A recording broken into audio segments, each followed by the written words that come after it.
Hi there, this will be a video on my 5-year struggle with dealing with an anal fissure and consequently then going on to be diagnosed with a pelvic floor dysfunction and pudental neuralgia. Just a bit of background as to how my fissure started. About 5 years ago now, well coming up to 5 years, I'd had my tonsils out and was given cocodamol for the pain, and as a result of that I became constipated, and after having had a large bowel motion I developed an anal fissure. Prior to that I've never had any issues whatsoever. Initially I went to the surgeon, or was referred to the colorectal surgeon, and tried various creams, Rectogesic, which gave me banging headaches. Also tried diltiazem, which is a cream to help dilate the blood vessels near the anal canal in a hope to actually get the anal fissure to heal.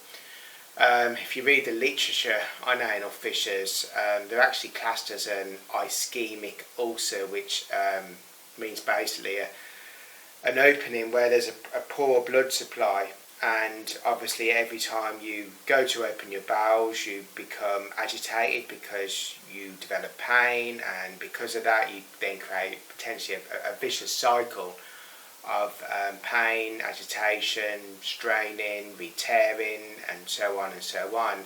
And I would literally bleed every time I went to the toilet, sometimes quite severely. And obviously the creams I was trying wasn't working. I changed my diet very radically. Was eating very clean, healthy foods, plenty of vegetables, fruit, salmon, flax seeds, which I'd grind up myself. So they don't digest very well in the body. I tried lactulose, and eventually I gave up on that after about 2 years, and nothing really seemed to be working. And then about nearly 3 years ago now, I was on the floor kneeling over, and I felt something go in my left hip, which was a really sharp pain. It felt like I'd done something really serious. As a result of that, was referred to orthopedic surgeon, bone surgeon, and had an MRI of my left hip, and all they could find was a very small cyst on the acetabulum, which is the cartilage area of the hip. Also had an x-ray as well, which was normal, and was seen by a physio, was doing exercises to try and help with the hips, but then I developed pain in the right hip, and this went on, so the pain would come and it would go, like a deep ache, like a toothache type sensation, coming and going, and on and off, which it did slowly start to get better. And it was a couple of months after that I then took up cycling, which I got myself a road bike, had a bike fit done, and so forth. And in the first year I did probably about 11-14 miles, maybe 2 times a week, something like that. And then into the second year of cycling, I then built that up to about 21 miles, maybe 2-3 times a week. And then it was around about Christmas time, last Christmas, 2018 or January 2019, I went to stretch my right leg and I felt something go in the actual heel, which was again a really sharp pain, and I wasn't able to, if you imagine that's my foot, I wasn't actually able to like dorsiflex it because of the extreme pain, and I was icing it religiously. And I went to see a consultant podiatrist. He couldn't really find anything actually wrong with the actual foot in its own right. but he did query maybe the calcaneal nail was being impinged, inflamed or irritated in some form. And I was basically told that it should get better on its own, in its own accord. And again, I was icing it religiously, and over a matter of a few weeks the pain gradually started to die down, and I then resumed my cycling again. And whilst this was going on, I started to notice I was getting quite tired in the evenings after riding my bike, and I also started to get a very, very, very slight pain on post-urination, and noticed I was having to get up in the night to pass urine. And it was probably about a month later, so now we're getting well into February. It was after I'd finished an hour's bike ride one evening, and I got off the bike and I basically lost sensation down below, and it felt like an electrical current type sensation. I then started to get pain in the actual penis. Initially it started as a dull pain, and when I went to ride my bike again the following week, I then started to notice when I was riding I felt like I needed to wee, and the pain then got worse, and it developed like a crushing pain. At the same time as this, I'd also been having coccyx pain, which again probably for the whole year before this, when I was sat down, because I do a lot of driving in my job, and I just put it down to maybe just getting older really, because I'm 37 years old.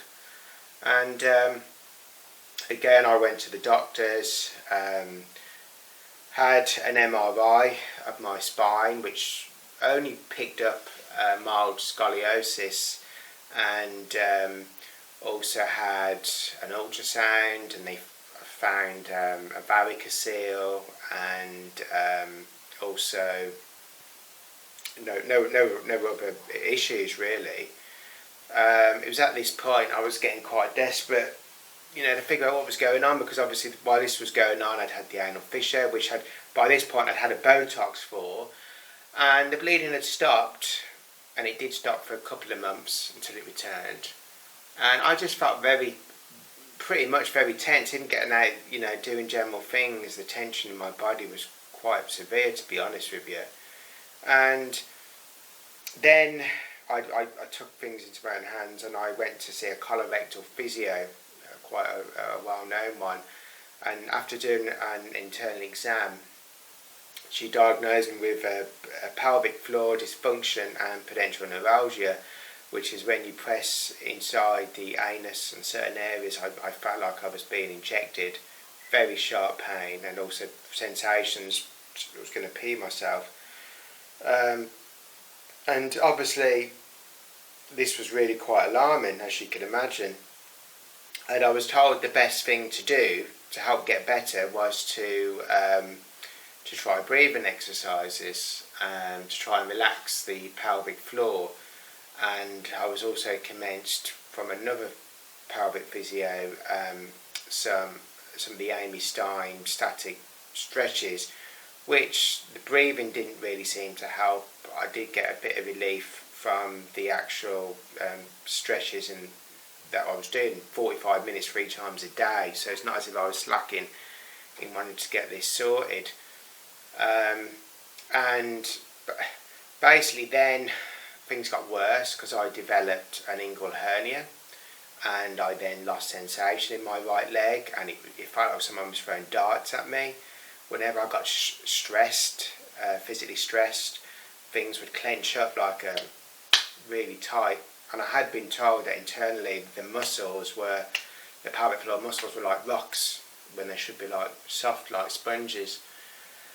And the pain was just unbelievable. It felt like someone was getting a nerve and pulling the nerve down through the leg. Really severe. It was really bad.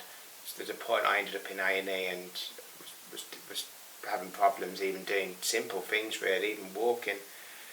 I then basically had the hernia repaired, and I was getting groin pain as well on the opposite side to the hernia, and the surgeon, when they go in laparoscopically, keyhole, they actually looked at the other side, which they normally do as a routine, and couldn't find nothing, and he repaired the hernia with mesh, and after having it repaired, things did die down a little bit.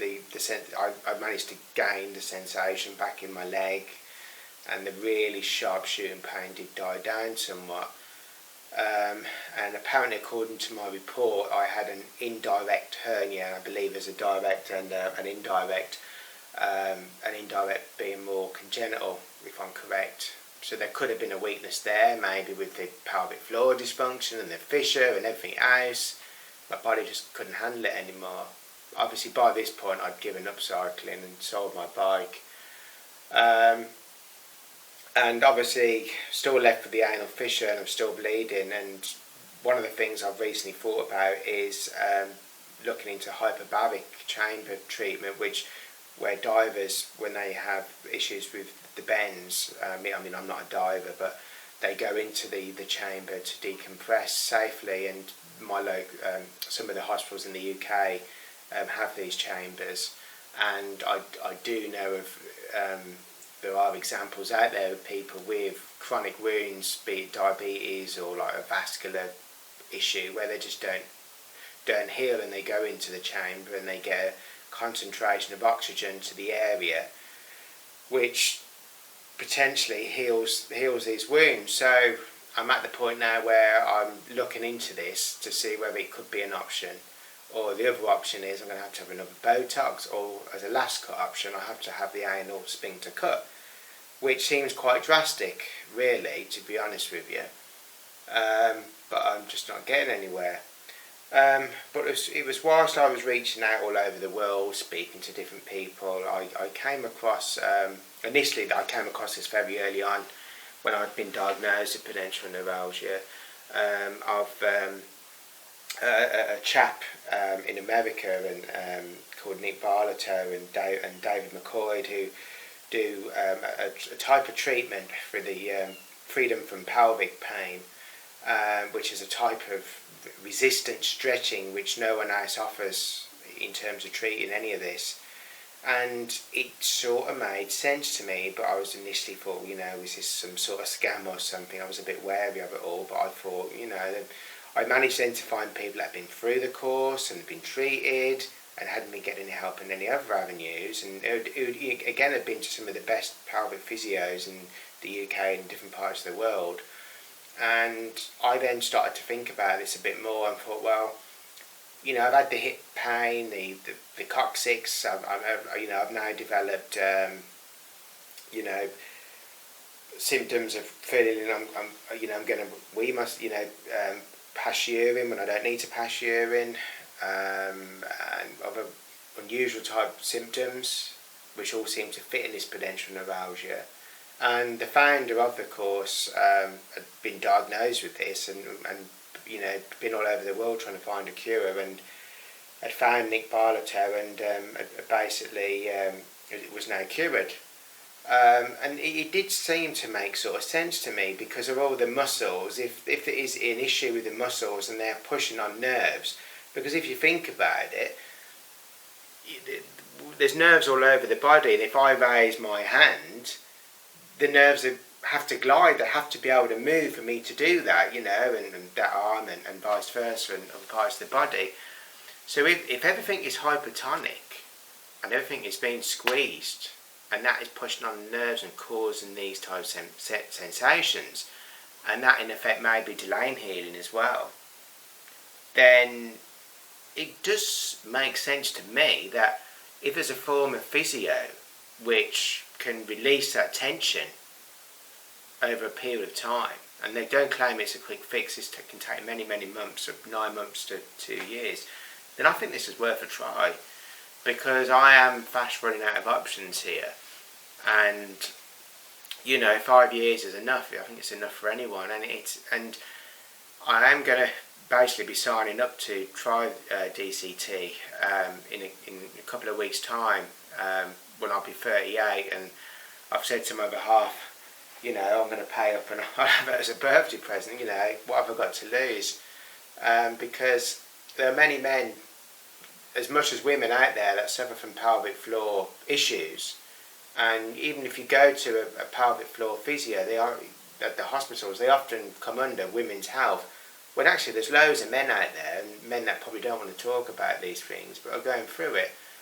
So I'm hoping this video reaches people out there who not might be prepared to talk about these kind of issues, and hopefully when I start this course, if it helps me, which I don't know yet, I'm putting a lot of faith in that it will, but again I've got nothing to lose now, then yeah, I mean, come and join me on this journey and I'll film my progress as we go along, and hopefully I'll be able to educate other people, and obviously in the things that I've been looking at as well, with the hyperbaric treatment and so forth. I'm pretty convinced diet will not heal an anal fissure, and I don't believe just, you know, breathing exercises, I don't think is going to make a dent in it. I think there's more to it than that, you know, looking at the human body. And just by the way, I have tried other treatments as well. I have tried osteopathic treatments, which did nothing. Obviously I mentioned the podiatrist, and I've also tried bone therapy, which is a type of releasing the fascia being like a membrane that surrounds the body, which keeps everything in place, and supposedly if the fascia gets tight, that causes a restriction in another area. And with bone therapy they do literally just very light touches, and it helps to realign and release the fascia. And after the first session I did find a difference. There was no question that something had happened, but it didn't last, and I wasn't 100% convinced. And I did try it for probably about a good 5 sessions, but it wasn't curing the problem. And obviously the creams, I believe myself that eventually the body probably just gets resilient to it. I've even bought a squatty potty from America, because one of the theories how I may have developed this, apart from the constipation, the actual toilet which I was using when I moved into my property was a disabled toilet. And disabled toilets, they're not natural. And even a normal toilet, if you look at an animal in the wild, they don't sit on a toilet, you know, and by sitting on a toilet we don't get into the right position to open our bowels. So in a way we're causing these our problems ourselves, and maybe with diet, and most definitely medication, because I know for a fact if I hadn't have taken that cocodamol for 2 months, I wouldn't have been in this mess now, and probably without using that toilet as well. So this could have all been avoided, and you don't see animals have all these issues. And I do believe that, you know, probably the lifestyle we lead as well. I do like sitting down all day, which I'm sitting down now. You know, potentially the muscles probably do shorten and causes problems as well. So I think, you know, the way we live probably has a lot to answer for. But yeah, so yeah, this would be my first video. I don't know how many there'll be, and I don't know. Obviously I'm about to embark on this DCT, Dynamic Contraction Therapy, which is a form of resistance stretching, which is unlike that anyone is doing in the world, and I believe only a few hundred people have been through it. So I hope you'll stick with these videos, and I hope I can be some help to some people out there. Thank you.